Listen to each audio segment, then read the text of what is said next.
decíamos antes de la pausa, un caso que refleja las dos caras de una cruda realidad. Por un lado, lo más salvaje, el abandono de un niño pequeño en estado de desnutrición en la vía pública. Él es un indígena.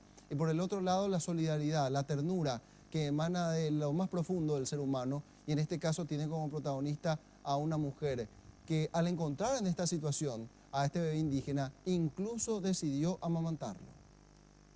Lilian Veloso salía de su trabajo en Ciudad del Este cuando vio que un bebé lloraba desesperadamente. Se acercó a la niña que lo cargaba y descubrió la causa de su llanto. Y se estaba subiendo y bajando, ¿verdad?, de la escalera y le tenía como muñeco al nene. Y en eso yo le sentí mucho, ¿verdad?, al bebé, porque ni siquiera no tenía más ganas de llorar de tan hambre que tenía.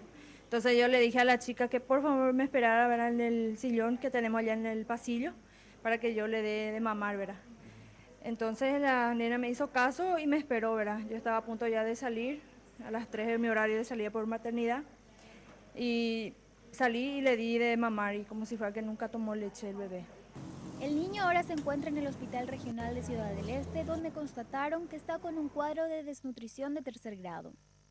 Se hizo el chequeo médico y nos encontramos con la sorpresa de que tiene un cuadro respiratorio, una bronconeumonía, el cual necesita ser tratado. Horas después, la misma gente que le trajo, con ayuda de la gente de la COENI, le encontraron a sus padres y hoy se hicieron presentes y le están cuidando a partir de hoy, ¿verdad? Es un niño de pueblos originarios de 8 meses que está realmente con ese diagnóstico y con un grado de desnutrición también bastante avanzado. Por eso es que requiere de internación para antibiótico-terapia para tratar de ayudarle en ese sentido.